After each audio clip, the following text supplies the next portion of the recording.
시작했어요. 아직 예정이에요.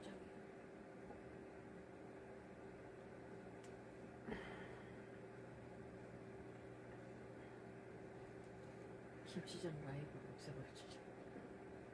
그 라이브가 한두 개만 된 게 아니잖아. 아, 하나지, 그거네.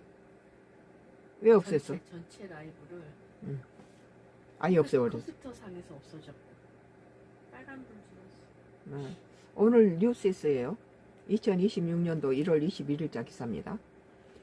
한 판결서에서 비상계엄은 내란 첫 인정, 윤 재판 유죄에 영향 줄 듯. 뭐 한덕수 전 총리가 뭐 23년 징역 형을 받았는데 난 이해가 안 돼요. 그리고 한덕수 전 총리가 뭐 비상계엄 내란을 첫 인정했다 하는데 그 인정이 윤석열 재판에 유죄에 큰 영향을 줄 것이라는데 나는 이것은 각본 아닌가. 지금 내란이란 것이 확정도 안 됐는데 그 내란의 프레임을 씌워서 한덕수를 징역 23년을 갖다가 매긴다는 것 자체가 내란이 인정되지도 않는 상태에서 내란으로 집어넣는다는 것 자체가 나는 이 비상식적이다.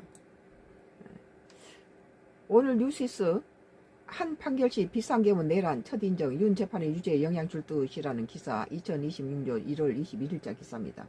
썬가 크루스 나의 정치 코멘트를 하겠습니다. 한덕수 징역 23년 법 위로부터 내란 법조계 윤 재판 향방 가리는 납침밤 무슨 나침반까지냐 그렇게 하겠어요? 조작된 것이죠. 법원 일벌 100개 기류 거스르기 어려워. 이번 한덕수 전 국무총리의 1심 선고 결과는 향후 윤석열 전 대통령의 내란 우두머리 혐의의 재판에 결정적인 영향을 미칠 것으로 보인다.